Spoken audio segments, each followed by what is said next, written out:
Hi, everybody. Thanks for your patience. The truth is, you were waiting for me because I was teaching a class, and I ran across the street to get here.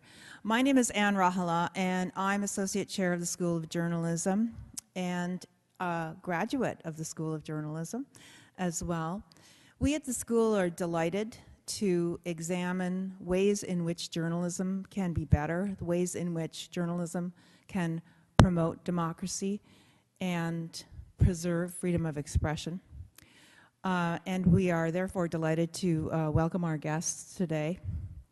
We are not delighted, however, to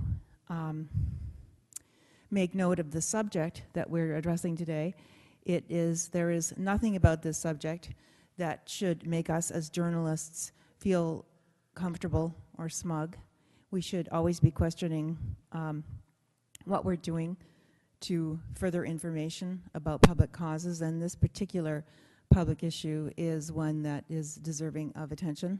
I will draw your attention, students, in case you didn't notice, to a story on the front page of the Toronto Star today about a case of particularly shocking sexual violence against women, and a recent sentence of a doctor who was found to be abusing patients while they were in surgery, and the choice by one of the women who was abused to go public about her identity, even though she was protected by law about revealing her identity. She decided to defy that. So I raise that story simply to point out to you that this is a continuing concern, the coverage of sexual violence against women or against anyone. And there is much to discuss today. Without further ado, I will introduce you to our moderator, who is Wendy Komiotis, Executive Director of METRAC. Wendy, I will give you the floor. Okay. I'm trying to decide whether I should sit here or stand over there.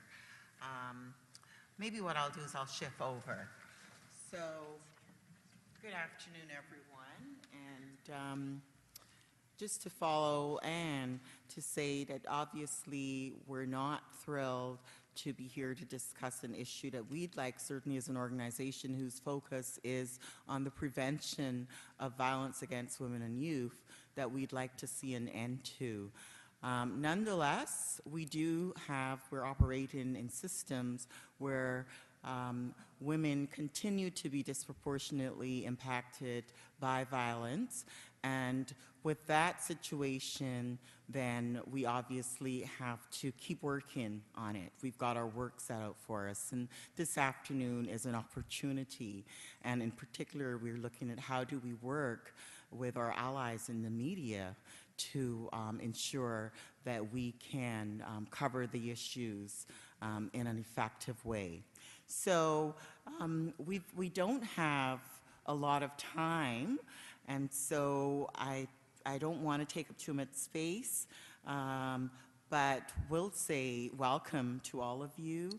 And our organization, our mission is to end violence against women and to advance safety, equity, and justice for women through our programs. We have a long history. This is our 30th year. And we have a long history of working with educational institutions, particularly through our safety program. We work with students, faculty, and staff to lead campus safety audits. In the prevention, our goal is to prevent assault, harassment, and hate crimes and other forms of violence.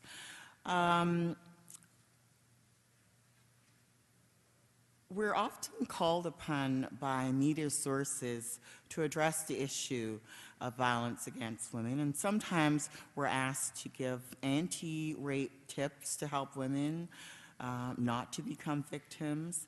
In these cases, we have to uncover hidden narratives, and we have to address things like what's the role of administration, what's the role of a campus in preventing violence. And we also have to talk about not blaming those who are victimized, because often that's a place where people, for some strange reason, tend to go. It's what women wear, it's how they behave that cause it. And we're often, what we really want to do is to look at the perpetrator's responsibility in perpetuating violence and the role of bystanders. There's a role for everyone to play in addressing this issue, and don't underestimate that. So the role of bystanders can really help to reduce the issue. So today we want to address what's done well in media coverage of sexual violence on campus, and what needs to improve, and what are some of the hidden stories that get missed by the media. And we want to spark dialogue, hopefully this afternoon, and support better media reporting. That's our goal. So we've got a packed agenda and a great lineup of panelists. Thank you so very much for being here. And we're supposed to go until 2:15, but we do have the room for a bit longer. Some of you might have to head back to classes, and some of our panelists have to leave right on the dot. So we'll try to be respectful of the time that we have. A reminder that we've got evaluations, so please fill them out and put them on the table just outside the door. So to begin, we've got with us Sandra Diaz, and she is from the Canadian Women's Foundation, one of METRAC's funders. Welcome, Sandra.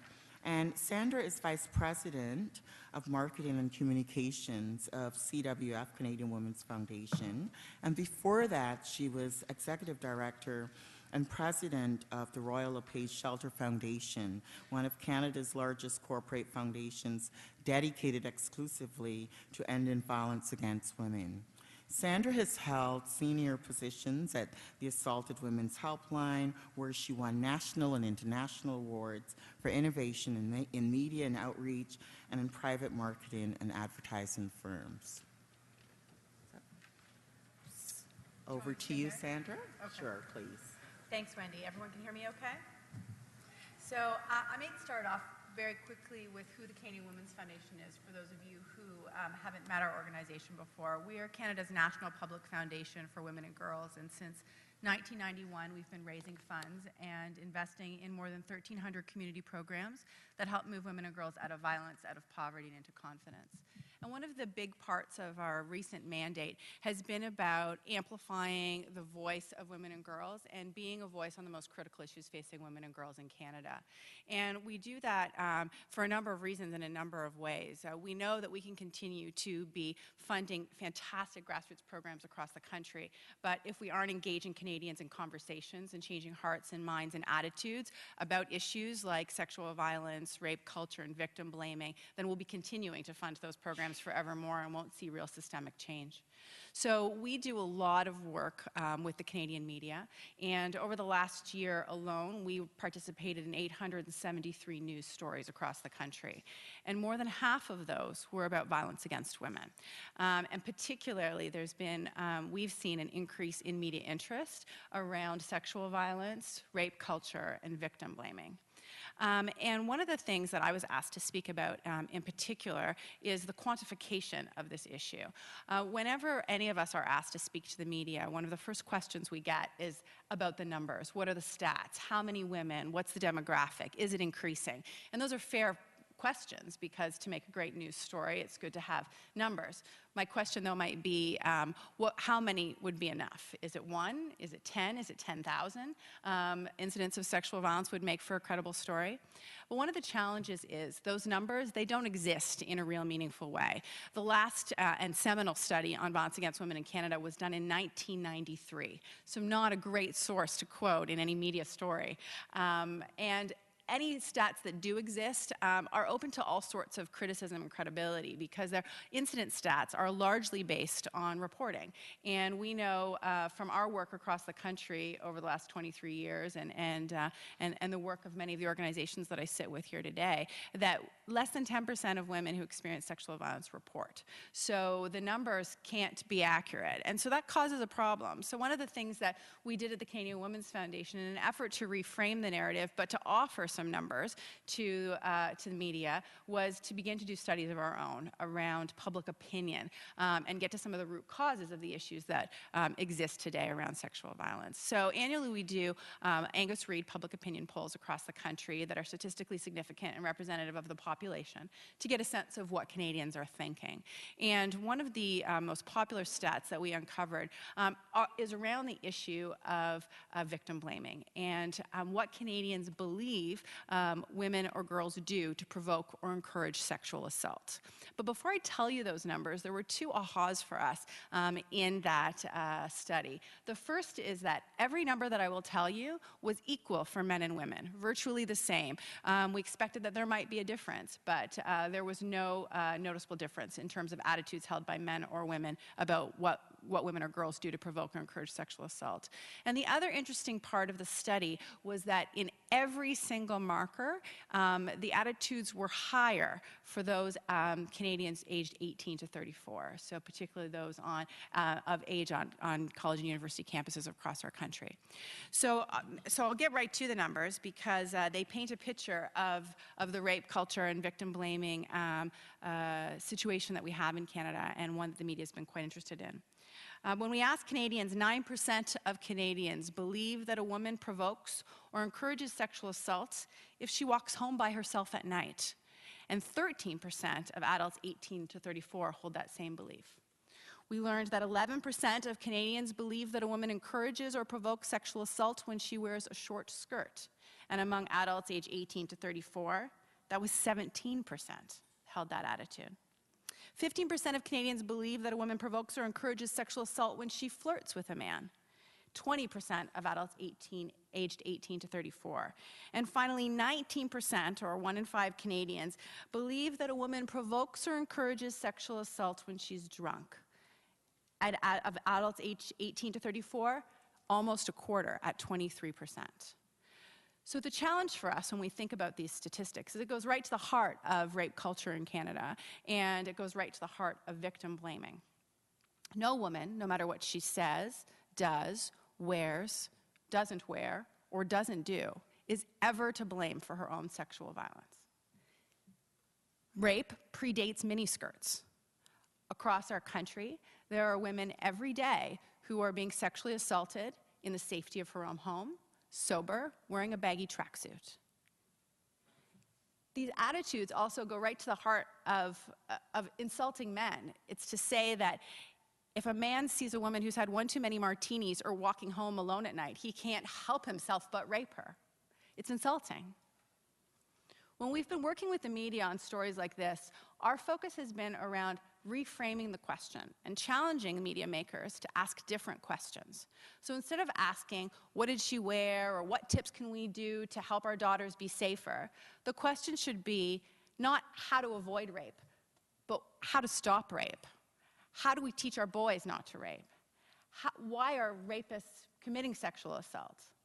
How do we have brave conversations across boardroom tables, across classroom tables, and across kitchen tables so that rape is not a normalized part of our language, that it's not an inevitability? How do we talk to youth about the fact that what we see in video games, on advertising, in movies, and in popular TV program, images that glamorize sexual violence, jokes that make fun of words like rape, having those hard conversations and getting at the core of why this is happening and getting at the core of why less than 10% of women report. Because if a woman reports, she often fears that she won't be believed. She fears that she will be blamed, that she'll have to relive the experience over and over. And really important in our work, and others in the panel will talk about it today, so I don't want to focus on that, to leave it to the voices that are best able to, is at the center of this is the voices of the women and girls in our country who've experienced violence. But at the Canadian Women's Foundation, when we were invited to be part of this event, it gave us a great deal of hope. So while we've seen an increase in the number of requests that we're getting, increase in the hundreds of media stories about sexual violence on campus and that coverage, the most recent incident at the University of Ottawa is a great example in terms of the loud coverage around that case.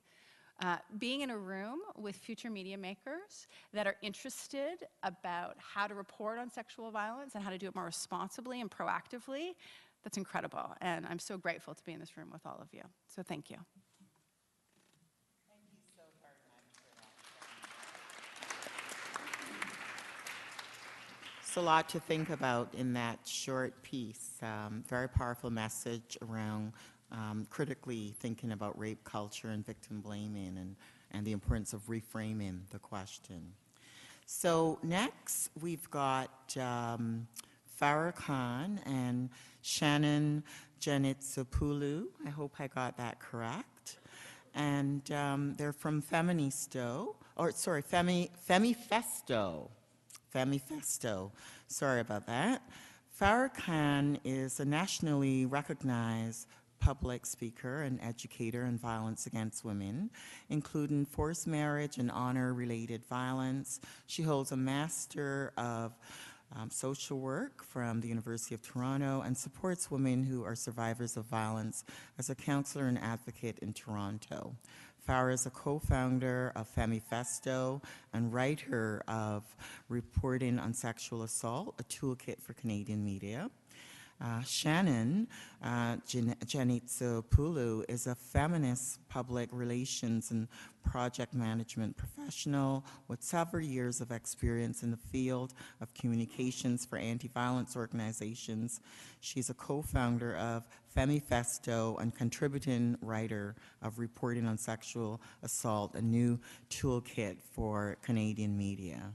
So just over to both of you. Welcome and thank you for being here. I'm shorter, so I get the shorter mic. So my name's Farrah, and I'm a part of Femifesto, and we're going to talk a little bit about what we kind of put together and what we're hoping to get from you today. Why I was a part of the group to kind of look at how the media reports about sexual assault is I myself am a survivor. And as a survivor, I speak about issues of sexual assault when I speak to the media. And one of the stories I was really excited about was a couple years ago, I was featured in the Toronto Star as one of the top 10 people to watch in Toronto. Sounds pretty fancy and cool, and I was pretty excited about it, telling my mom I'm gonna be in the paper and they're gonna do profile on the work I do. And when I saw the paper, the first line underneath my name said, Farrah Khan, tragic victim to survivor. So someone made a decision, either the editor or the writer, to label me as a tragic victim. And it was kind of that moment where I said, that's not how I see myself. And started thinking about how I could work better with the media to help curate stories about survivors that were coming from a place that support our healing, that respect our resiliency, and understand that we are more than just one story or one part of our lives. And so Femifesto came about for this reason, and really came about for the idea of how do we support survivors when we're reporting on sexual assault, which we know is a huge issue in Canada. Hi, my name is Shannon Giannitsopoulou. It's a hard name to pronounce, so I probably don't pronounce it right either. My background is in public relations and communications, and I'm really passionate about feminist analysis and anti-violence. So Femifesto was a really great project for me because it's a great union of my interests, and I can definitely relate to journalists and being a communicator that reporting on sexual violence is really difficult to navigate. And there's definitely pre-established kind of norms and standards of practice within those frameworks of professions that can be hard to navigate when also trying to be respectful of survivors. So we started Femifesto because we wanted to assist journalists in their work when reporting on sexual violence in the media. So we first looked at what the Canadian meeting was talking about. So we spent 3 years looking at articles, lots and lots of articles about sexual assault and sexual violence in Canada. And our toolkit actually is built on those articles. And some of the articles we looked at were amazing, and they're really exciting.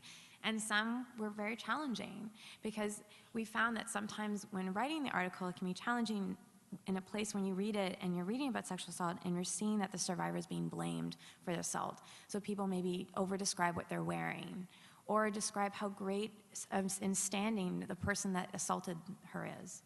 Or has a description, as an example, the University of Ottawa, the Globe and Mail had an article, I think yesterday, about what happened at the University of Ottawa, where a student leader, a couple of young men were talking with a student leader in a private email communication or Facebook conversation, and they were saying about the different things that they wanted to attack her sexually. So they wanted to rape her. But as the Globe and Mail put it, they put it like they wanted to sexually engage her. So when we think of things like sexual engagement, we're saying almost that there's some sort of consent happening there. And so it's really rethinking how we're reporting about stories to recognize that there's no consent. Just like when we talked about the so-called rape chants that happened at the universities, a couple of universities in Canada, they called them unconsensual sexual chants. Now, what's unconsensual sex, right? What unconsensual sex is rape. And so it's really what we thought is, how can we rethink this piece? So we started a journey as a group.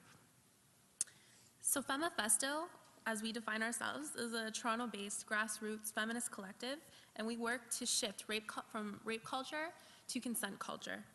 We envision transformative communities that cultivate a culture of support, consent, and accountability. So what we did was create a media toolkit, and part of the toolkit, as Farrah mentioned, is a scan from 2010 to 2013 of media articles, and we looked at what frameworks they were using to report on sexual violence, what language they were using, and what challenges they presented. We drew inspiration from an American version of a toolkit done by the Chicago Task Force, and they did a similar toolkit, but it was based on all American examples. So we wanted to provide one for Canadian journalists so that there can be Canadian-based examples. We thought that was important. Also, our collective, as Farrah mentioned, is survivor-centric and ally-supported. So we think it's important to give survivors and allies a platform to have their voices heard, because often survivors of violence are stigmatized and silenced or erased from the conversation. So that was important to us. So part of our process was creating a survey. So we did a national-wide survey, collecting responses from folks of what they thought the media could do better when reporting on sexual violence, how they saw their communities being represented, words that they would have rather seen used, and we integrated that to create 2 short handouts that are included in the kit. So one is 9 essential tips on interviewing survivors, and the other one is a checklist for supporting on sexual assault. If you are writing an article, you can go through the checklist, and it gives you point by point things that you can check off to make sure that you're reporting in a way that's accountable and supportive of survivors. And what we really looked at too was, when we were doing the toolkit and looking at the checklist, was really thinking about how we can support journalists. Sandra, actually, we were really lucky. She invited us to come to CBC when they had a conversation with journalists at CBC about rape culture and about reporting on sexual assault. And I came in there with my preconceived notions about journalists, I can say that. And then when I left, I kind of had a place of how amazing it is to think about how we can work together and what it means to have a partnership, and what it means to actually, that a journalist can accompany a survivor in the way of telling her story in a way that feels responsible to them, that changes the understandings in the community about sexual assault and violence, and creates a space of accountability for both communities. And what was amazing in that moment was these journalists looking at us going, we really want to report about sexual assault, but we got some questions for you. Can I say this word? Can I not say this word? Can I call it rape? Can I only call it sexual assault? Do I have to really use the word alleged all the time? And so those are the things we brought back into bringing into this toolkit and integrated those conversations. We actually, from that conversation, really thought about how can we better even listen to journalists about their questions around sexual assault reporting and talking about sexual assault in the media. So we actually developed a survey for journalists about reporting on sexual violence, and that's going to be launched next week. And we've been working with the Canadian Free Press, Canadian University Free Press, to work on that specifically for campus journalists, because we know that campus sexual assault is happening, and the conversation is happening more and more, and the conversation needs to be supported, and so we want to support journalists. The one thing that I would name too is that something that we noticed is that there wasn't an intersectional conversation about rape culture. Oftentimes we see the conversation being just about sexual assault as if women of color, Aboriginal women, women with disabilities kind of leave all those things aside and just focus on the sexual assault. And so we started looking at how do articles also, when we're talking about sexual assault, integrate those conversations. I'll give you an example. When the rape culture chants happened on campus, people did not talk about the fact that at the same time these chants were happening, chants about Pocahontas were happening at UBC that actually pushed women to push for the idea that they were also talking about stealing land and that it was okay. At the same time, they were talking about that it was okay to rape women. But those conversations about anti-Aboriginal statements were not talked about in the media the same way that the pro-rape chants were. And so how do we have those integrative conversations when we talk about sexual assault? I would really urge you to look at the checklist because they are something that we're actually vetting. So that means for the next year, we actually want your opinions about it. Yeah, on your way out, these two handouts are available. You can also download them online at www.femifesto.ca. They're available for individual download, and they're also in the wider toolkit. And what we've done is made these documents public so that you guys can give us feedback. And so there is a survey online now that you can go on. You can also tweet at us or email us about our checklist and let us know your feedback. If there was something missing, if you felt that your community wasn't represented, give us your feedback because we want this to be a spark of a conversation and not the end of a conversation. And we definitely want all of our different communities to be able to have their voices heard. And we'll be launching the final version of these tip sheets in November during the 16 days of action against violence against women. And we have an amazing advisory committee, which Sandra and Stephanie are both on our advisory committee, and we have huge crushes on them. And we have lots of different women on our advisory committee. We have sex workers from sex worker rights organizations. We have women from rural communities. We have women from the Atlantic. And it was really important to us to have those really cross-diverse conversations to make a checklist that actually met with what is happening in Canada around rape culture. Yeah, and I just want to talk for a minute about otters. So if you look at our toolkit, you'll notice that there's a lot of imagery of otters. And the reason for that is we were inspired by a writer, poet, and activist named Adrienne Marie Brown. And she speaks of a concept called emergence. And the idea of emergence is that in evolution, the success of evolution is always based on the connection, the quality of connections between different nodes. So the idea of radical biomimicry suggests that nature always creates systems supportive of life. So we wanted to learn and use that concept in our work.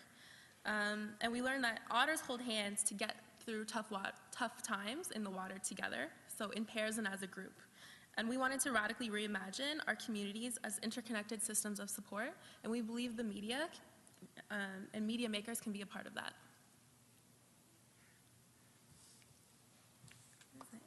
Okay.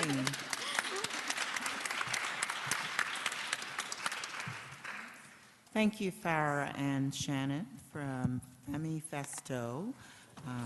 Definitely speaking to the importance of integrating the voices of women who are directly impacted by the issue and the importance of taking action to create resources for greater accountability by the media and integrating an intersectional anti-oppression analysis in the conversation.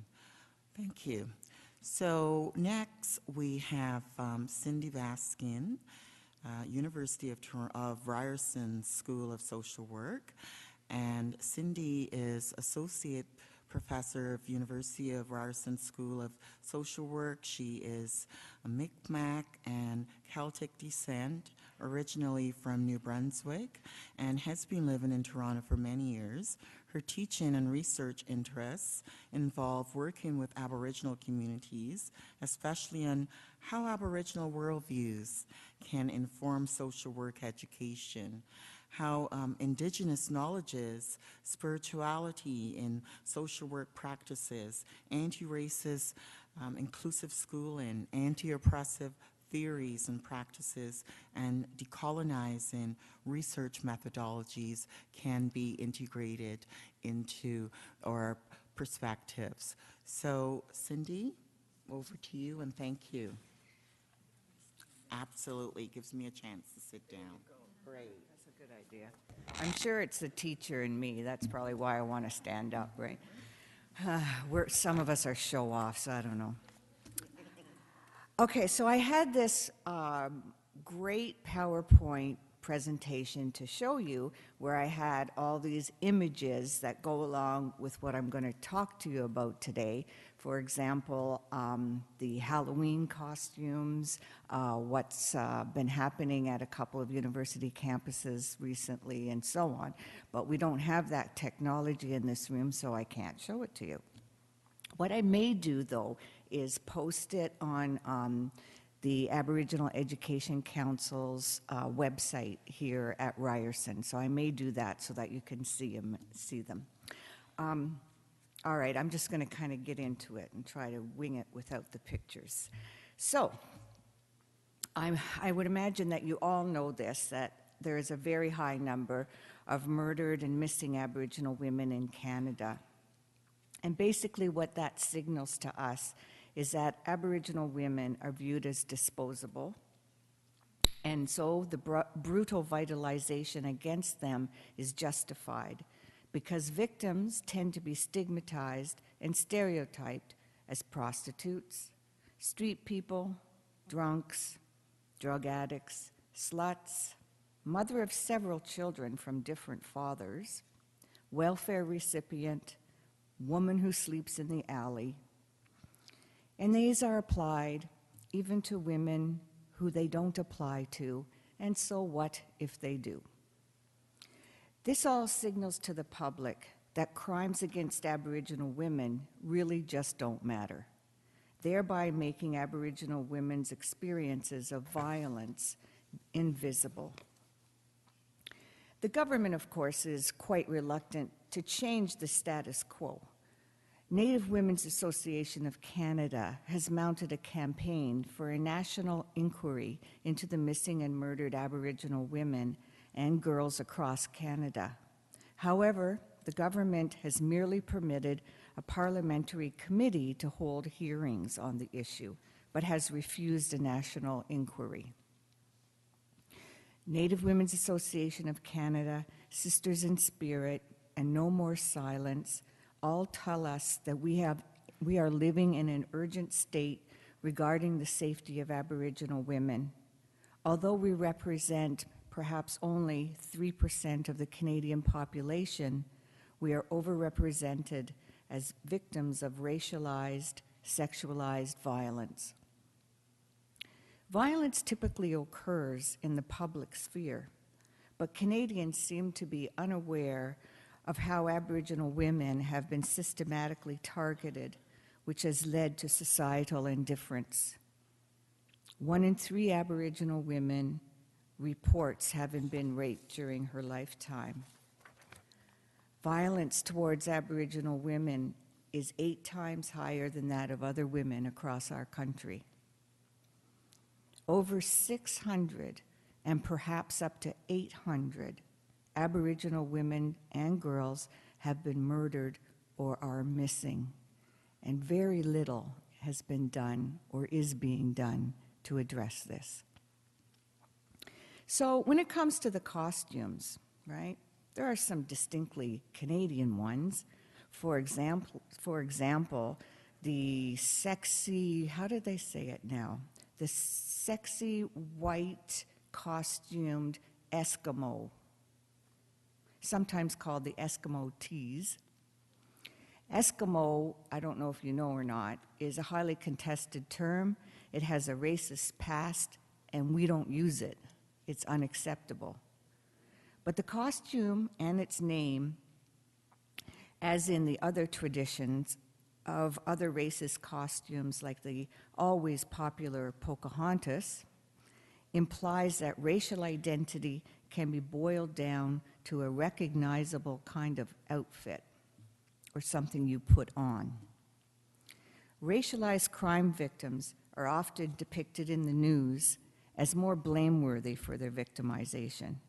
So to illustrate, in sexual assault and sexual homicide cases, if a victim is judged to have deviated from the patriarchal norms of appropriate feminine behavior, as we heard a little bit about earlier, and especially if she engages in sex for money, and she is Aboriginal, she is most likely to be constructed, at least partially, as responsible for the violence against her.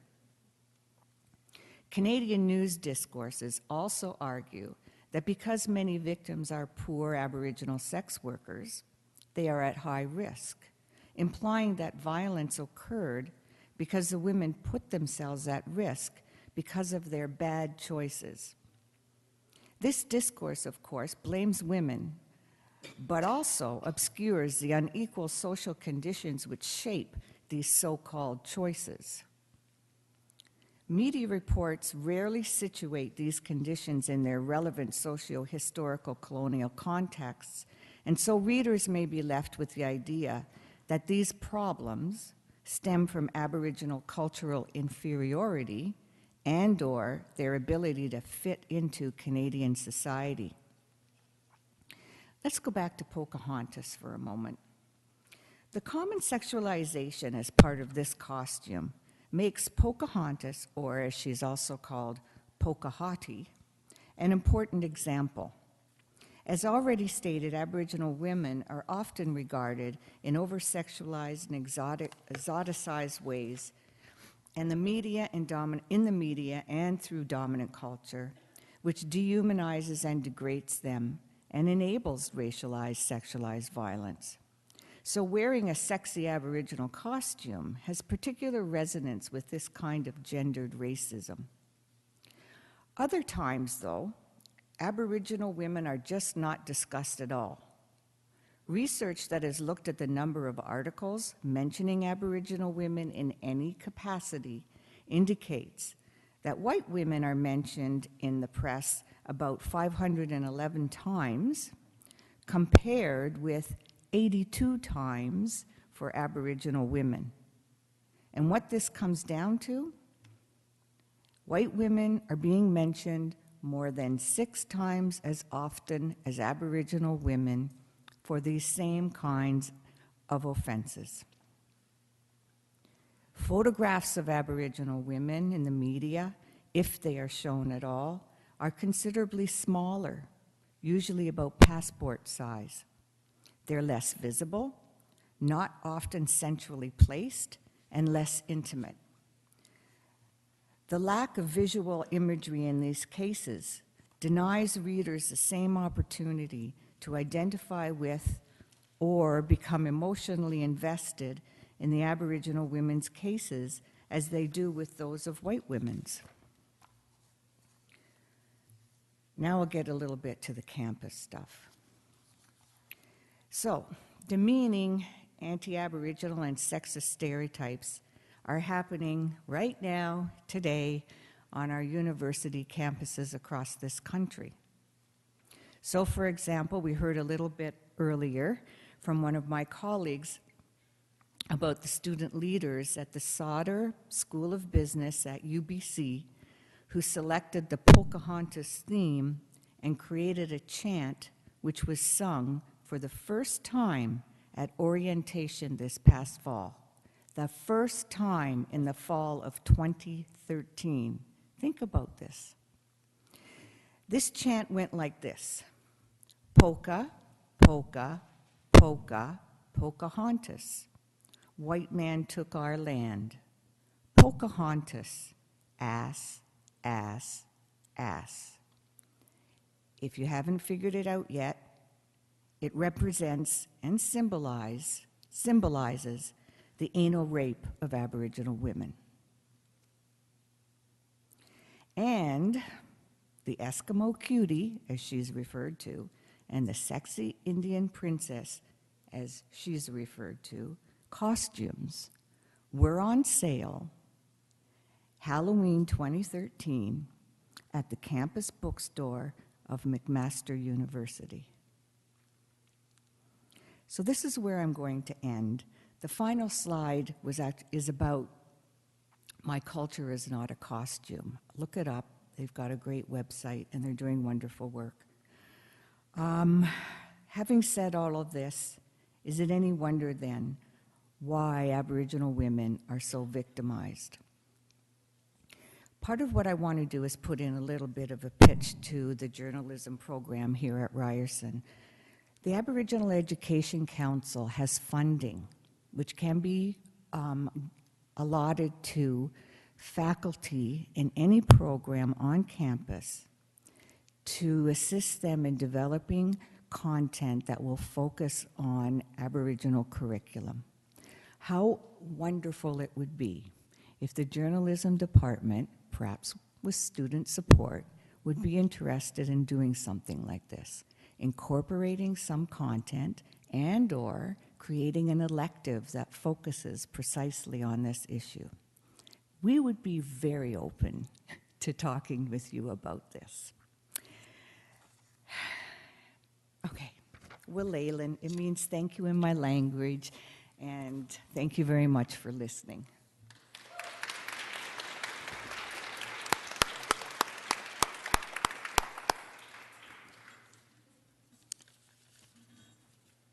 Thank you very much, Cyndy. Just wanting to sort of recap my understanding of those important points that you talked about. You talked about the stereotypical or the stereotyping of Aboriginal women's experience of violence and the blaming of Aboriginal women in a particular kind of distorted cultural way, and the distortions of Aboriginal women's representation in the media. You also talked about the systemic targeting of Aboriginal women and the callous attitudes around the excessive violence that Aboriginal women experience, and the callous attitudes of not only the public but the state and agents of the state in terms of their response.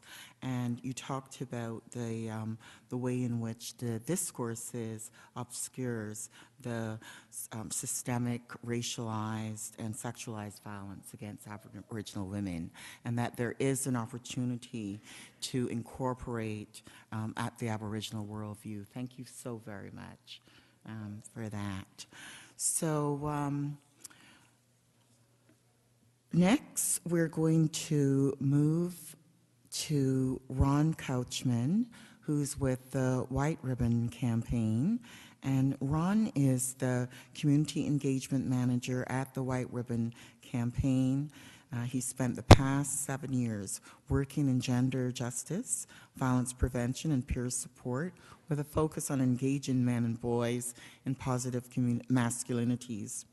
Ron developed workshop facilitation guides to engage men and boys in workshops and discussions around masculinities, consent, healthy relationships, and creating safer spaces. Ron is going to have to leave here, shortly after his presentation. So I just wanted to note that, and he will miss the question and answer period, but he's willing to be contacted after the fact for questions and follow-up. Ron, over to you. All right. Before I get started, I just wanted to remind people, we're up here as people engaged in violence against women work, and we're here to express how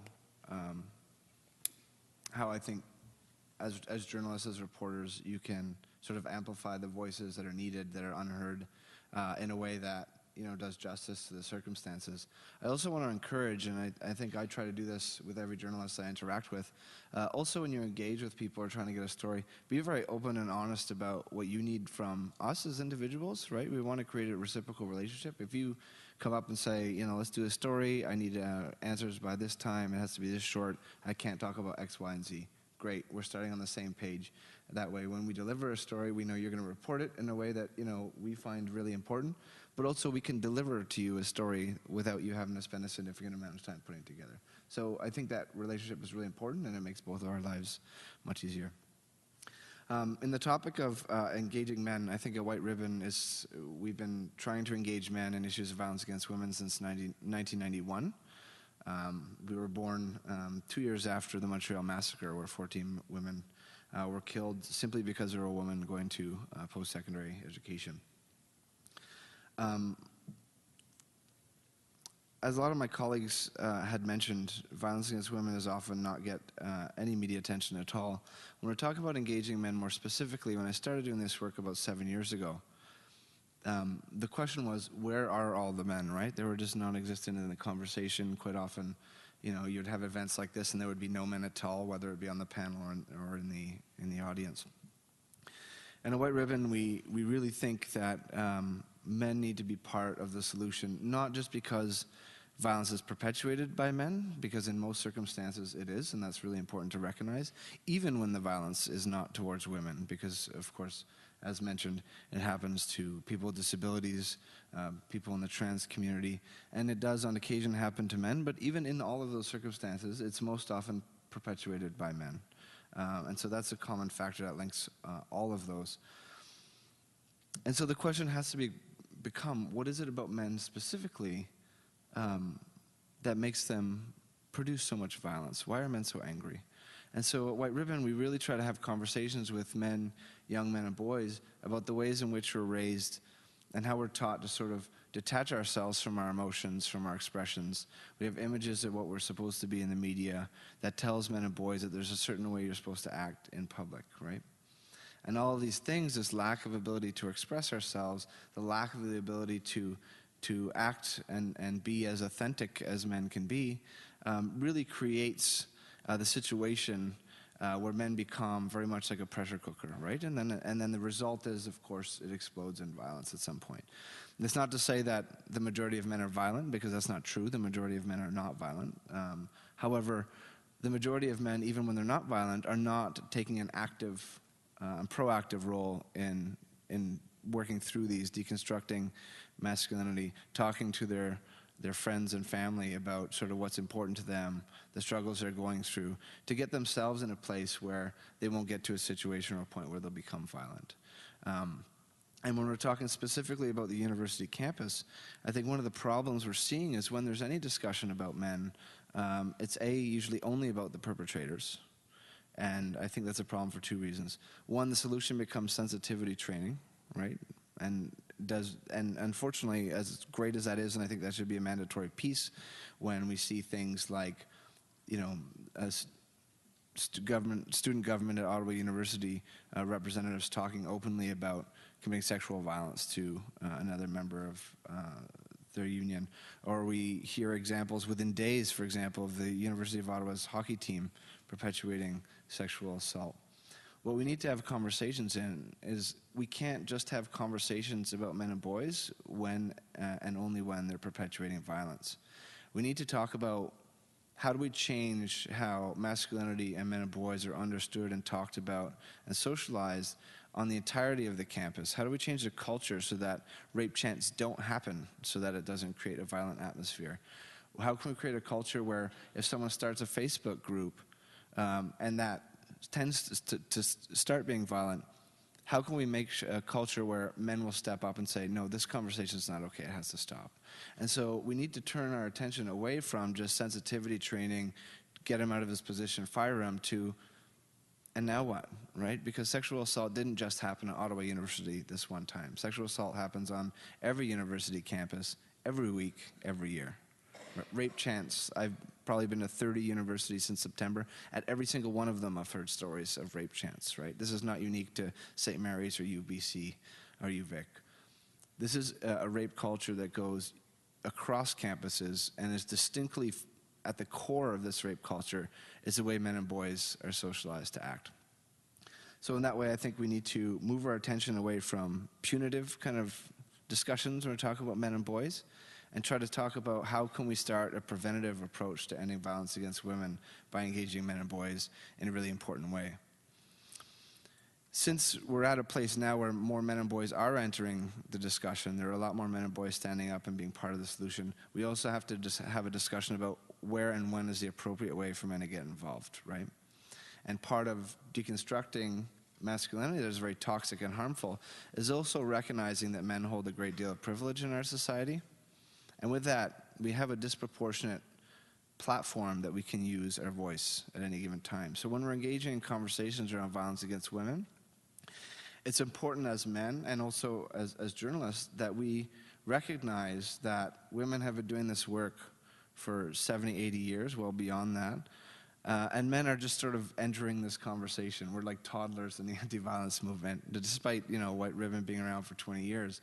And we need to make sure that there is adequate space for women leaders' voices and recognize that those spaces are created by women through a lot of hard work, and recognize that it's important for men to get involved, but it's important for those men and also reporters that are taking down information and creating a story out of it. Don't dominate the entire conversation. Right? Make sure the voices of women, the voices particularly of survivors, are at the forefront. And yeah, it's really important to include engaging men pieces, and that's what we do at White Ribbon. But we want to do that in a compassionate way that respects that we're not going to be the entire conversation, but we're just adding to a conversation that's already been started. So thank you.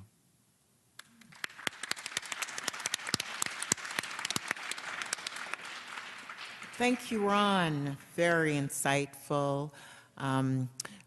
Why are men producing the violence, asking those questions, but focusing conversations on the culture that perpetuates violence, and move away from punitive approaches and look more at prevention conversations. And it's important for men to use their privilege to support the work, but to let women lead and do the work alongside women. Okay, thank you. So we're doing well with time here, so we're going to move to the next person. I'm sure you're all waiting to get your questions in. So Stephanie Guthrie is a community advocate, and she's a feminist advocate whose work tackles the intersections of gender, culture, and technology. She's the executive director of Women in Toronto Politics, and her comments have appeared in the Globe and Mail, the Toronto Star, the National Post, CBC, Global News, and Flair magazine. Stephanie holds a Master's of Art in Communication and Culture from York and Ryerson Universities. Follow her on Twitter at Am I Right, folks? So over to you, Stephanie. Thank you very much. Hi. Is this on? Hello? Mm-hmm. Okay. Hi. I'm Steph Guthrie, and I'm here to tell you something. And it's maybe going to go against what you've been trained to think about your jobs, or maybe not. But language is political, okay? And your job is a political one, very political. And throughout your training as young journalists, you're going to be told about how important it is that you be objective. And that's true. But one of the things that you really need to interrogate is how our understanding of how closely related our understanding of objectivity is with the status quo. Now, when we talk about language, language is something that we use without even thinking, and especially when you're under deadline, you're dashing things off, and you're using whatever language comes to mind a lot of the time. Now, a lot of the turns of phrase, the words that we have all learned to associate with men's sexuality, particularly heterosexual men, it's a language of conquest. It's, you know, it's you're gonna hit on that, or you're gonna tap that. It's maybe fetishistic toward women of color, my first black girl, or perpetuating an idea that East Asian women are very submissive, and that's what's so sexually attractive about them.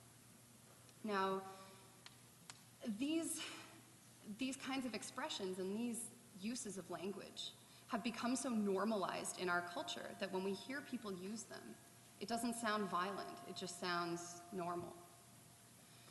And I thought about that when I was reading a Globe and Mail article about what happened at the University of Ottawa recently, the Facebook conversation that these young male student leaders were having about their female superior. The language these guys used, one of them said, "You should punish her with your shaft." Now, the Globe and Mail article conveniently didn't quote this turn of phrase, although it did quote other ones. And the Globe and Mail article also didn't frame this exchange as violent. It said it was, I think Farrah already touched on it, I think it said it was sexually explicit or sexually charged. Well, yeah, it's also sexually violent. To punish someone with your sexual organ, that's sexually violent, unless you're engaged in, you know, an S&M conversation with your consenting partner. So I think that the reason that this reporter, I don't think that this reporter was aiming to cover anything up, but this reporter has grown up in a world where this is just how guys talk about having sex with women. And I bet that these guys having this conversation probably didn't even think they were saying anything rapey. They were just, you know, boys will be boys. And when a reporter's job is to report on a conversation, and their understanding of that conversation is a shared understanding with the people who are actually having it. I mean, we're all subject to the influences of this culture. And the problem, too, is that so much of what we learn about how to talk about sex and sexual violence comes from the media, because we're not comfortable having these conversations with each other, just on a person-to-person level, right? So it becomes a very kind of vicious cycle. And when people are thinking about sex on campuses, one of their key informants is somebody like Margaret Wente, who believes that that when you have sex with someone who's very drunk, it isn't necessarily sexual assault, and who believes that rape culture is a very overblown concept. These are the people who are commenting about sex from a high holistic level, whereas reporters are typically reporting on one isolated incident. So we're getting a lot of our understanding about sexual interaction and what healthy sexual interaction looks like from people like Margaret Wente. So this is the context that you're all doing your jobs in. And I think that one of the consequences of this is that when a sexual assault does happen in a peer-to-peer kind of context, as opposed to the stranger danger type of context that a lot of people are much more comfortable talking about when it comes to sexual assault. When a peer-to-peer assault happens, we are more likely to write it off as a boys will be boys kind of situation. And this is what accounts for the vast majority of sexual assaults in our culture, and in particular on university campuses. So I want to tell you a story about an event that I organized on this campus just about a year and a half ago. So there was, in the summer of 2012, a string of highly publicized sexual assaults happening in the Christie Pitts area, the Kensington Market area, and right here around Ryerson. With a couple of collaborators, I put together block parties in a couple of the affected areas to try and take back our right to this space, because so much of the coverage, of course, was, you know, quoting police officers, well-meaning, I'm sure, encouraging women to walk with a partner at night, I personally was asked to comment on a lot of these stories and was regularly asked, what women can do to keep themselves safe. So we got kind of tired of that, and we said, no, it's our right to use this space, whether it's at night, by ourselves, with our friends. So we had a couple of block parties, and one of them was at the Pittman Hall Quad on Ryerson campus. Now, the evening of that party, the evening of our party, there was another party happening around the corner, hosted by Business Students Association here at Ryerson. It was a stoplight party. Does anyone know what a stoplight party is? Anyone want to walk us through it? Yeah? You wear a color associated with what relationship you're in. If your relationship, you wear red, yellow, it's you're open to anything, and green, you're or something along those lines. Yeah, it uses the colors of traffic signals. So red indicates you're not open to having sex. Yellow indicates you're maybe open to having sex. And green indicates, well, that depends on who's interpreting. I would be inclined to say that it doesn't mean you'll have sex with literally anyone. But unfortunately, some people don't interpret it the same way that I do. Now, we found out that this party was happening on campus, and we made great effort to have conversations with students when we could see that they were on their way to that party. That evening, a young woman was sexually assaulted at that party. And we found out about it the next day, and it was a very heart-wrenching thing to learn about, but unfortunately not very surprising. Now, the media reported on this incident largely because a Ryerson student journalist broke the story. And when the media reported on it, a few more complaints were brought of very similar incidents that had happened at the same pub, Ram on the Rye, earlier that month. And those people hadn't seen fit to come forward until after this other media report came out. And how much of that do you think maybe has to do with the fact that we are groomed to view these assaults that happen at bars when we're all having a drink as not really assaults, or just what comes with the territory of being young and going out and having drinks?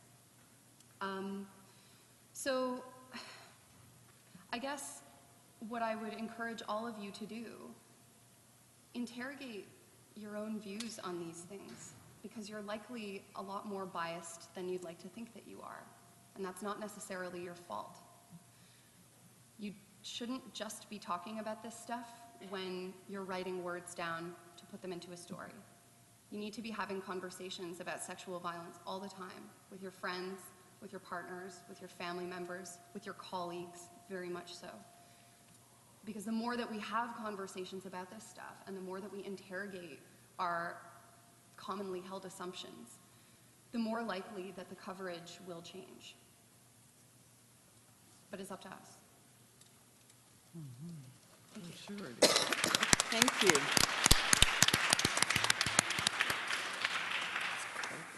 Thank you, Stephanie, for your insight on the importance of language, particularly looking critically at the language of conquest with sexist and racist overtones, and how that language can perpetuate violence, and the importance of individual media people to interrogate their own biases and have ongoing conversations to look at their commonly held assumptions.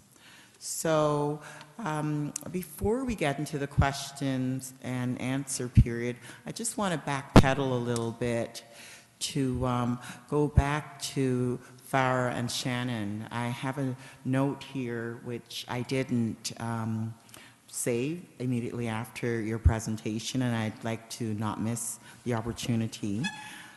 There was a misspelling of Femifesto's name in some of our event posters, and our poster creator would like to apologize for the confusion that that might have caused.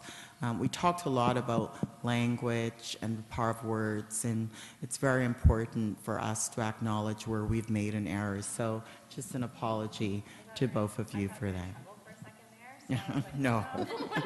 And it didn't help that I also mumbled over the title, so just want to acknowledge or apology for that. No trouble, Farrah. No, you in trouble? I don't know. Okay, so on that note, I noticed that we've got a media in the, a microphone place in the aisle for people to come up and direct their questions to members of the panel. So we're at a point where it's your turn.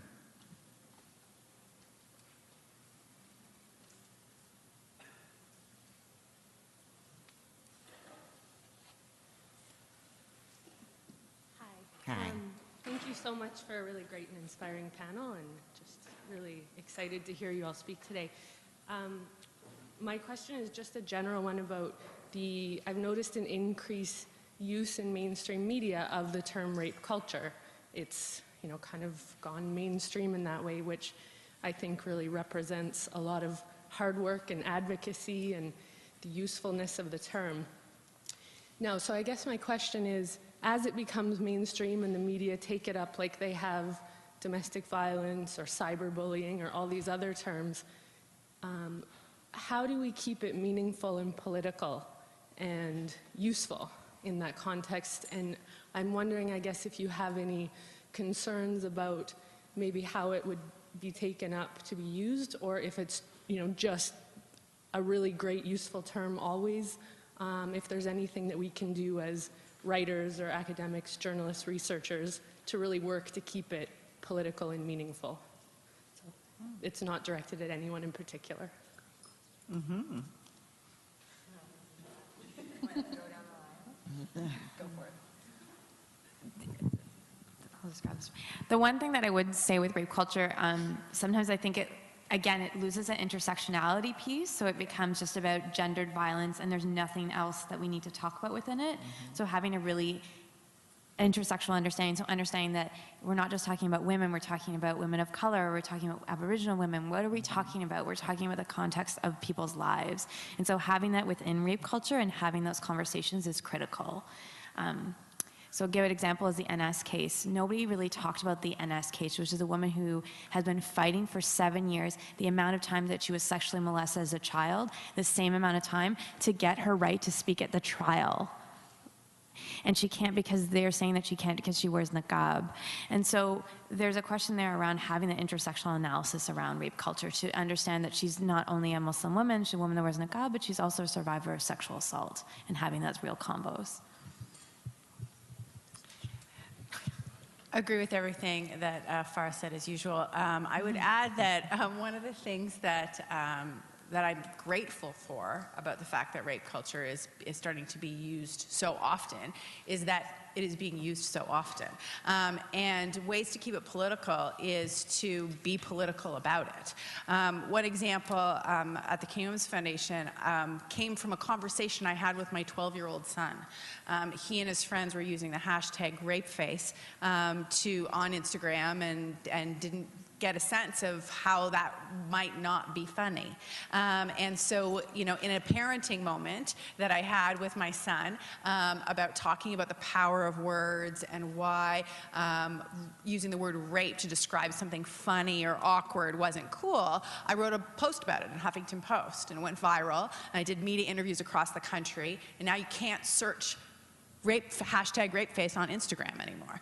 And so it's taking examples of rape culture and making them real and making them practical and having specific examples and taking action. There is a danger for sure that it's going to lose its power when it becomes too mainstream, but doing things like making sure it's grounded in intersectionality in the full context and using it for action, I think is positive. To build on what my amazing colleagues have said, I think another way to keep our discussions about rape culture political is to always be acknowledging the ways that our institutions are complicit. And one example of this is, who can you always count on the media to quote in a story about sexual assault? Any thoughts? Anyone who isn't on the panel? Some kind of like sexual assault I wish. I wish they did. I mean, some do. By no means is it like completely rare that they do. But I definitely don't read those quotes in every media story. Anyone else have an idea? Oh yeah. You will always see a quote from the police in stories about sexual violence. How great do you guys think the police are at holding sexual assailants accountable? Not great. Maybe worse than they are on other types of crimes. So I mean, I'm not saying don't quote the police, but acknowledge that the police are not, they're not like neutral or objective participants in this rape culture, okay? So if you're gonna quote the police, make sure that you are quoting people from sexual assault services, victim services, or survivor services. Just be aware of the ways that our institutions are part of perpetuating these problems.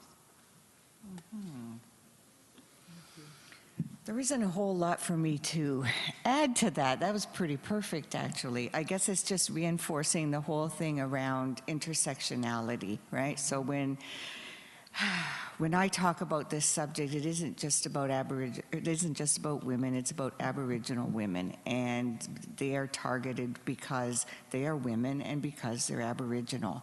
And so that's what I would like to keep in mind.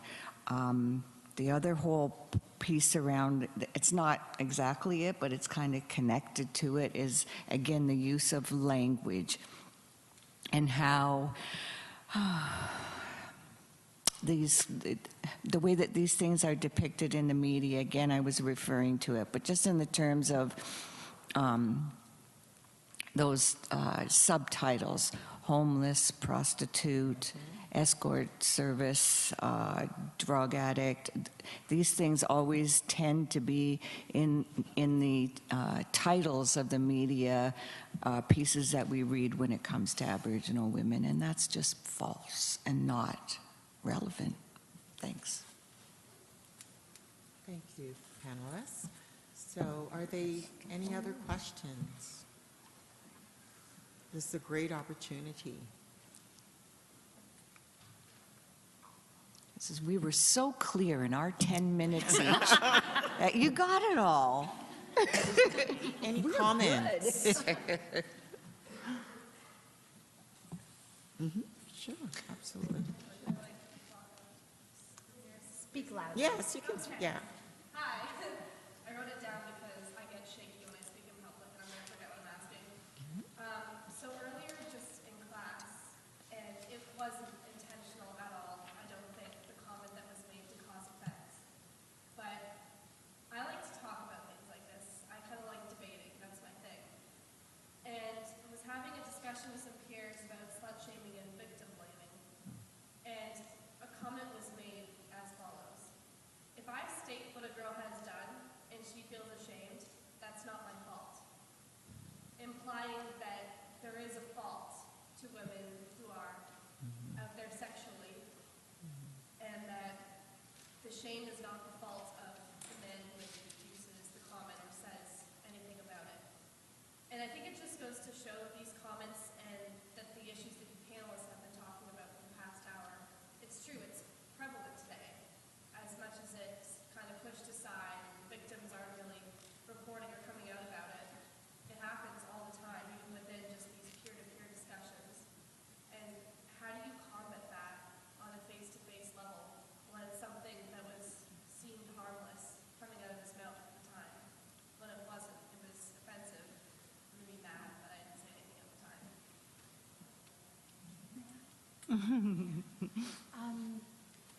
I have a lot of conversations like this on social media in particular, and it is really difficult, and you can't always be the one to teach the person, and it's important that you not put pressure on yourself to always be the one to teach the person. But I mean, one thing that I wish that guy knew, or I assume it's a guy, it probably wasn't, was it? It was a man. Okay, because it can be, as you mentioned, any gender. We all hold these misconceptions.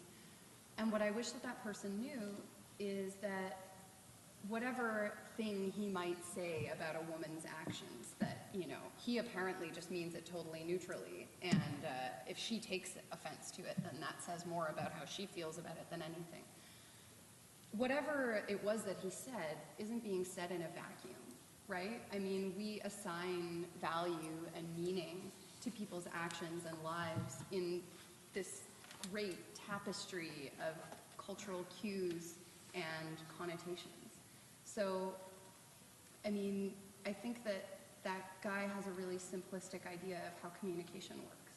And one thing that I have found really useful in talking, especially to men, about sexual violence is introducing the concept of microaggressions to them.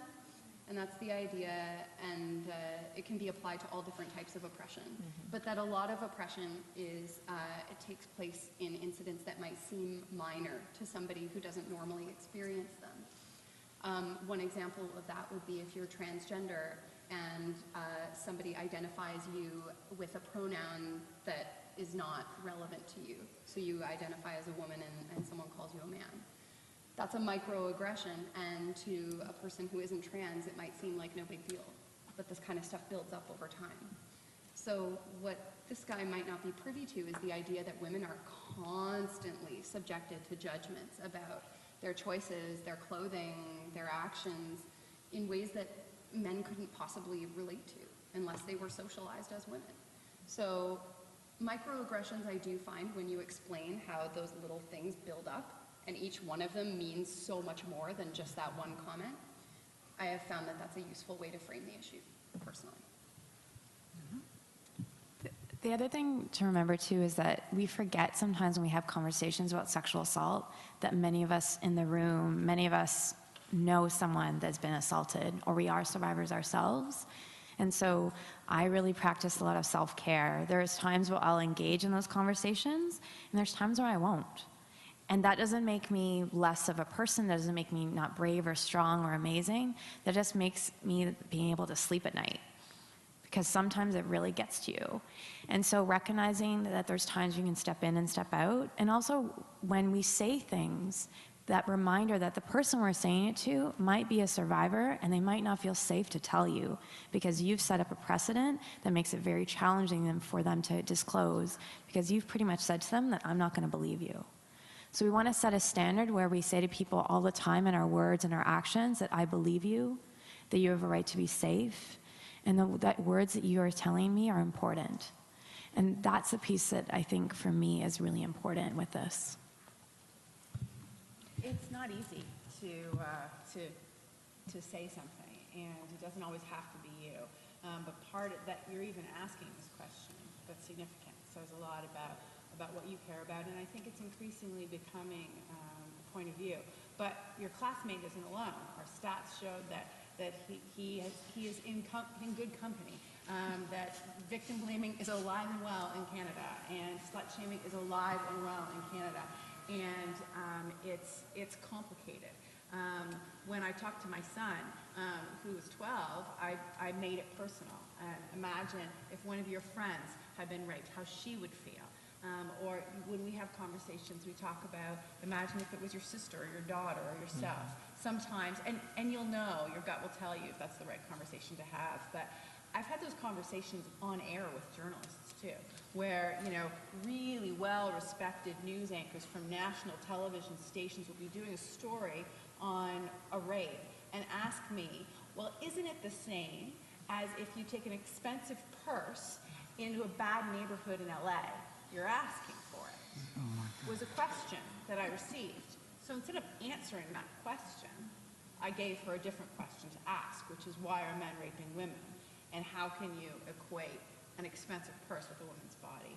And so there are times like that where you can be bold, you know, with a journalist that's very misinformed. It's more uncomfortable when you are in a social situation.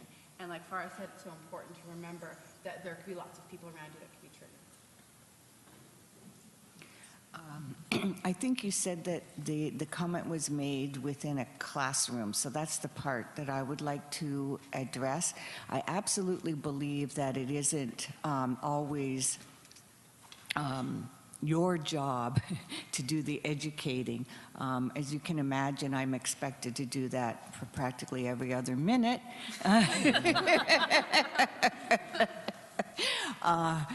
And I choose not to sometimes. Having said that, however, I do see the classroom as a place of educating, learning, sharing, and practicing.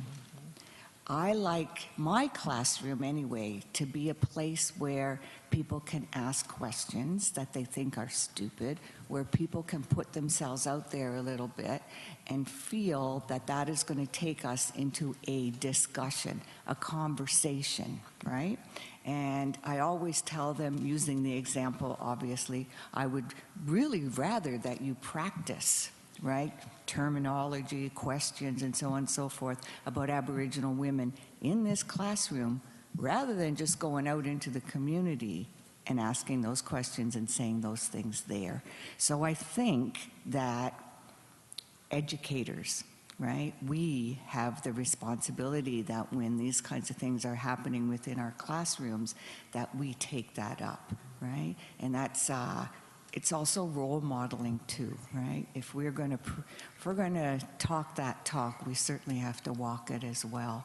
That was a really good question. I'm curious, did your instructor say anything? It was like within a Discussion group? discussion. Okay. Sorry.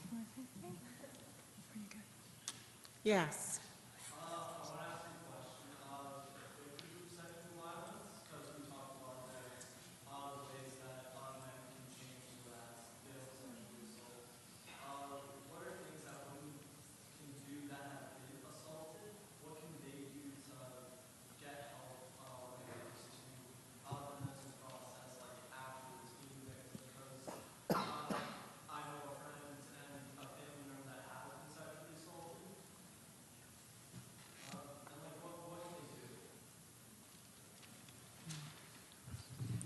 First of all, like, that's a lovely question, and it's so lovely to hear it from someone that has a friend, right? Many of us in this room not only have maybe experienced violence in our lives, but we have people that we love that have experienced it. And I really appreciate when, especially men, will ask that question, because I think the discussion always becomes just about it being only the survivor's story to hold, but it's a community story, right? And we're talking here about language, so a part of that healing process is us creating language and ways of having conversations about assault when people disclose that holds the idea that the survivor is not to be blamed, that it's not her fault, because it's never her fault. The other piece I would say, as a counselor I would really encourage people to go to counseling. Either individually or collectively, there's something so powerful about sitting in a room with other women that have experienced sexual violence and hearing that you're not alone, that somehow that all the things you thought maybe that you led somebody on or did something or wore the wrong thing, it's not true, because it can happen, as Sandra said, in your sweatpants. It can happen in anything you wear. And as a counselor, I do think counseling is a really big piece, but also it can be doing your own personal work. It can be writing, it can be making art, it can be telling your story, it can be never telling anyone, but writing in your journal in small little letters, in code, whatever makes you feel good and feel safe. Because any way that we survive is powerful.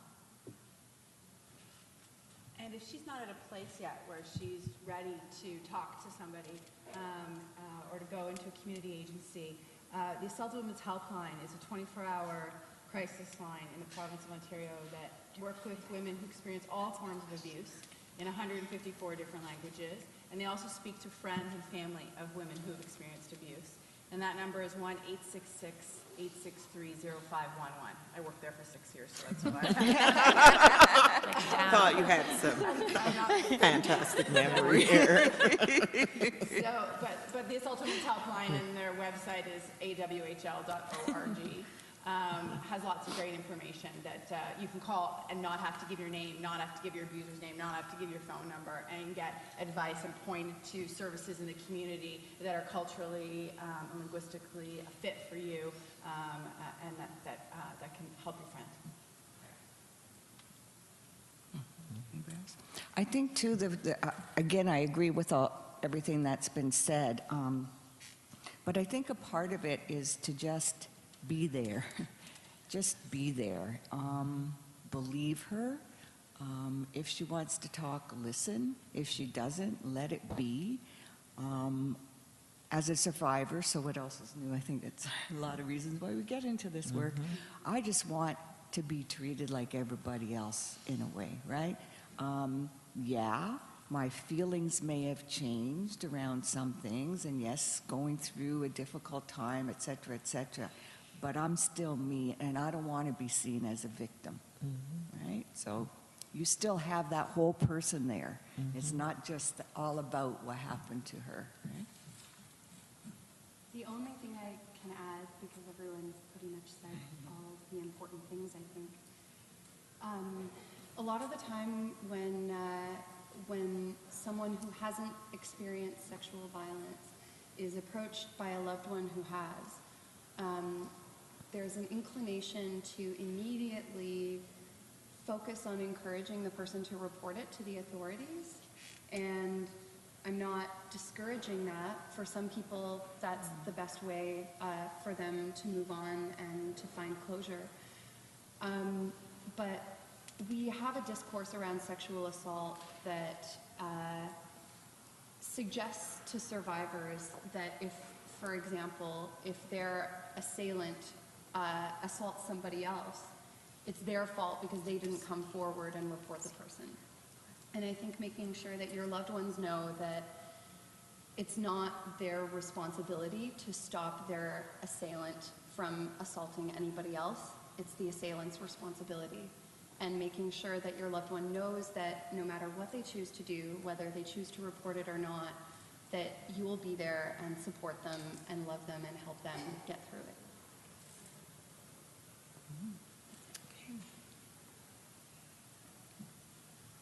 Yes, do go ahead. Yes, you.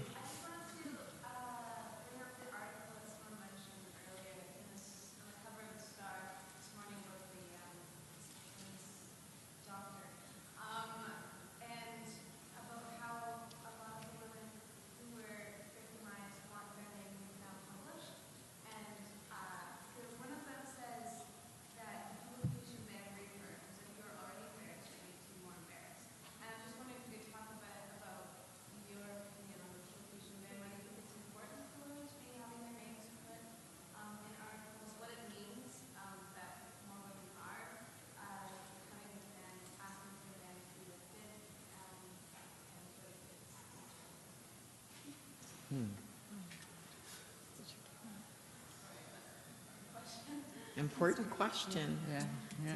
What about choice for women who don't want to address, to comply with that? I think for clients, women that I accompany on their healing journey of survivorship around sexual assault, for some of them it is about the right to have some privacy, because as a survivor you're constantly having to validate or rationalize where you were, what you were doing, all those pieces. And so I respect the idea that people should have their privacy and understand that that's really important for some women. So for me, I understand why the publication ban is there in terms of supporting the survivor's right to safety, because that's your whole life. And so understanding that it becomes your whole life, but that isn't your whole life. And I think what Cyndy brought up was really important with that. I just think it's about choice. Right? It's up to each woman to decide whether they want it to be kept, or they want their privacy protected, or if they wish to come forward. And that choice shouldn't be about someone is more strong or less strong based on what choice she makes, or by putting her name in the newspaper, she's making a valiant effort. That's not her responsibility, and that's really important. And also, it's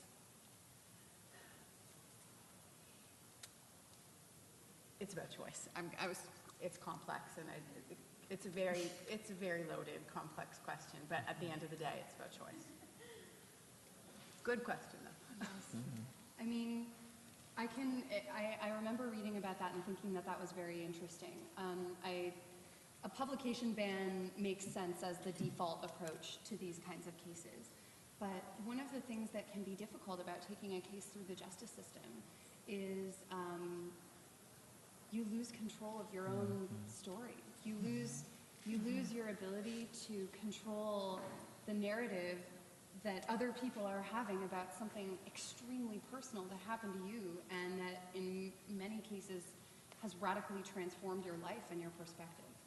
And it can be really dissociative to read news stories about this anonymous person that this happened to that are written in this very detached way when for you it's such a deeply personal thing. So I can understand why this particular survivor or these particular survivors, they wanted to take that back. But everyone's situation and perspective will be different, and I echo my colleagues, it's about choice and respecting the needs of the person who endured it. Thanks. Was there someone else who had their hand up around that area over there? Just kind of connecting with what you spoke about before with the hashtag #RapeFace. I'm just wondering if you can elaborate a bit on the effects that you all think social media has on this subject, positive and or negative, and how that can change. Do you want to start? This is my wheelhouse. Well, to answer your question, I want to kind of take it back to this idea of microaggressions. The kinds of things that you wouldn't understand if you haven't personally experienced them. One of the things I hear about Twitter all the time, which is where I spend a lot of my time, one of the things I hear about Twitter from people who don't use it is that, who would even want to follow somebody on Twitter and just hear about what they had for lunch that day? So it's this idea that Twitter is about the mundane and who cares about that. But that's actually one of the things that I think is really beautiful about Twitter. And you choose who you're following, so you're choosing the perspective, the person's perspective on their own mundane activities, right? And when you're following people whose perspectives are different from yours, you will learn so much about the mundane aspects of that person's life and their daily experience. I have learned a lot about racist microaggressions since I became active on Twitter and have been following people of color. If you haven't experienced it, it can be hard to know, but when you follow somebody on Twitter, you get kind of a window into what it's like to be them. I mean, it's not really putting you in their shoes, but it gives you a perspective that you might not otherwise have. And I think that social media has a lot of potential to illuminate these kinds of microaggressions and how they can impact people who are marginalized. So that's one thing. And I would add that social media has definitely made the whole landscape infinitely more complex.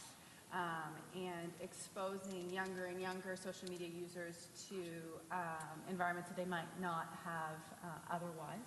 And also, it adds that layer of anonymity. So there's a lot of violent aggression that happens on social media because you're hiding behind a Twitter handle.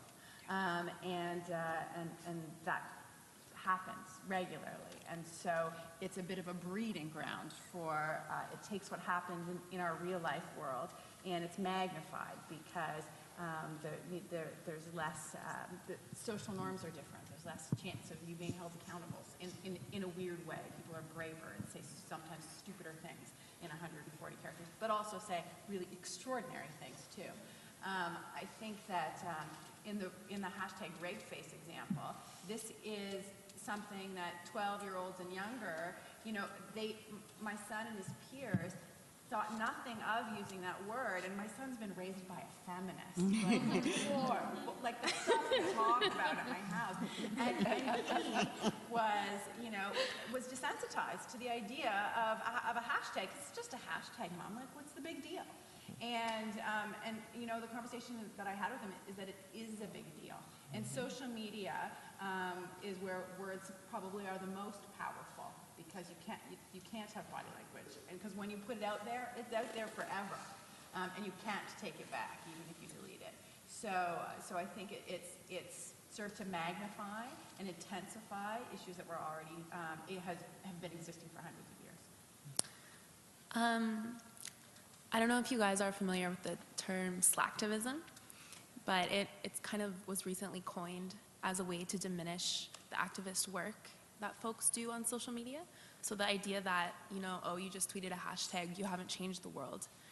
But I think that kind of mode of thought can be a little bit ableist, because there's a lot of folks that might not be able to come out to events like this and be with us here today. So that is their way of engaging in the conversation and having their voice heard. So I think social media is very powerful in that sense. There's really great campaigns like the Stop Street Harassment campaign, which is done primarily a lot online, where you can log in and name exactly where you were when you experienced sexual assault. So those are kinds of social media campaigns that I think are making real difference. Mm-hmm.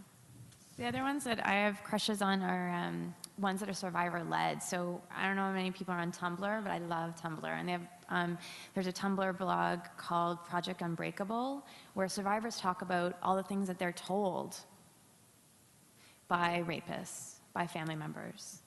And that's one piece that I think is really powerful, the conversations that happen amongst survivors. Hey, I read this book, it's really great, called The Survivor's Guide to Healing. You gotta check it out. Or, this is what somebody said to me, and then 50 people message them back and say really encouraging, loving pieces.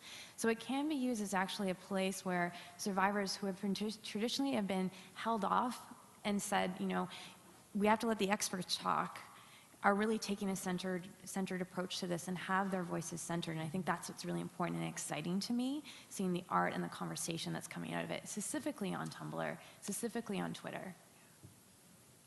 I'll just add, I will just add that it's incredible. It's absolutely amazing how many people can be reached, but I will also say that it scares me, particularly because that's the way our youth are predominantly communicating these days.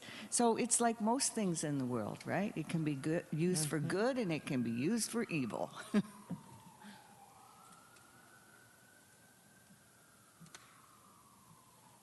Yes, Anne. I just want to ask each panelist, if you would, I'm going to put you on the spot a little bit. If you would, just think of one thing you would not want to see in a conventional mainstream news piece about sexual violence of any kind. What do you not want to see or hear? Well, we made a whole tip sheet about that, so I guess I'll just pick. I'll just pick the first one, because it's one that we've kind of had a lot of discussion with journalists about, and it's about the use of the word alleged. So, journalists, I think, are taught that it's important to use legal language when required. So alleged is coming from a legal framework. But in our research, and we heard that as well from our survey respondents, the word alleged, as we said, language is powerful, and alleged kind of has a connotation that supposed or so they say. And so there are other words that we can use. So you can replace it with said, according to, reports, and attribute the words to a specific speaker, i.e. prosecutors say.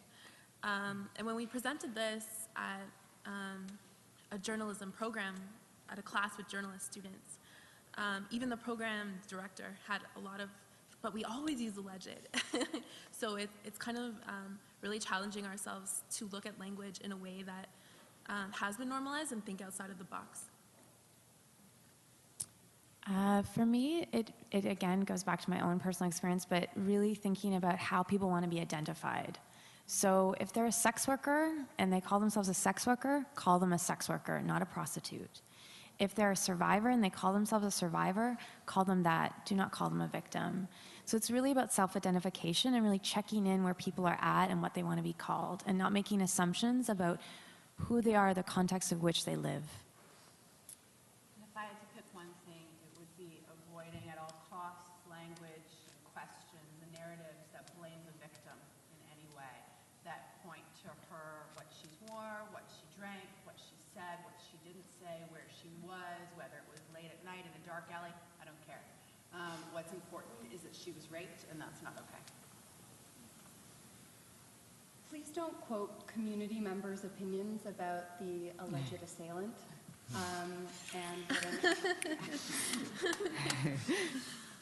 Somebody who has no knowledge of the incident, but just wants to talk about what an upstanding citizen this person is. There was recently a case where there was a man, and I forget the nature of his work, but he was a respected citizen in Brampton, and he was on trial for, or possibly was actually convicted of assaulting an 18-year-old member of his staff at work. And the story quoted multiple community members who were saying nothing about the actual incident, but just talking about what a great guy this guy was and how hard it was to believe that he would do something like that. What's the point? Why are you including those statements? Ask yourself, always question the relevance of the details that you choose to include and what details you might be tacitly choosing to not include, not necessarily consciously. I think similar things to what's already been said. One is around when things are said, do not write them as though, do not write them or present them as though they're facts. Put according to so-and-so, right, rather than just putting something in there. That's certainly one of them. A few things that are obviously specific to Aboriginal women is, again, using those words, especially in the titles or subtitles of the articles. Again, I mentioned it earlier, as an example, a Toronto Star feature piece came out not too long ago about the 3 young Aboriginal women who died within a couple of months of each other this past spring and summer. One of those girls was my daughter. And the first part of that article that was focusing on structural violence and et cetera, was really good. But then when the writer chose to write about the 3 girls individually, she fell right back into that trap. Prostitute, escort service, with a John, homelessness, drinking, right? Those were all the words that were used yet again, right? Even when we put our trust in somebody to write what's accurate and what is true, we still sort of get bit, I guess, is a thing to say. The last thing I want to say, and it absolutely drives us up the wall, when are y'all going to start capitalizing Aboriginal, Indigenous? Like, really, right? I want to start a campaign on all the Ryerson newspapers about, why don't you guys be the first people in the country to actually make that change? It may sound small to you, but everybody else gets capitalized, right? So there you go. Thanks. The person who teaches editing here in the room, and I'm sure both of the journalism department, and capitalization is never a small issue. Ooh. Am I right? And Thanks. Okay, so if there are no more questions, we will wrap up the afternoon. Yes? Okay. So first of all, I want to say thank you all for staying. I get a sense that people are really engaged and interested in the subject. So my appreciations to all of you for being here still. I'd like to end. It's always important to thank people when you've had a great experience, and there's so many people that contribute to making these events a success. So I want to start by saying thank you to Ryerson University School of Journalism for being a co-partner and an amazing collaborative partner. So just want to say that. Thank you to Anne and to Jacqueline and to all the other profs who made this an important event for your students to come to. I know that a number of you, I heard you say, oh yeah, my students are here and, you know, we're committed to this. It's so important for me to give a heartfelt thanks to our fantastic panelists. I learned a lot from you. I really appreciate the analysis that you brought here this afternoon and the knowledge that you imparted. So thank you, thank you, thank you. Yes. Yeah, truly impressed. And of course, I want to say thank you to the students who came out for your questions. I also want to say thank you to the members of the Media Knowledge Exchange Group who did a lot of work behind the scenes to make this event happen over, the last 6 months or so. And I'd particularly like to say thank you to METRAC's communications specialist, Andrea Gunraj.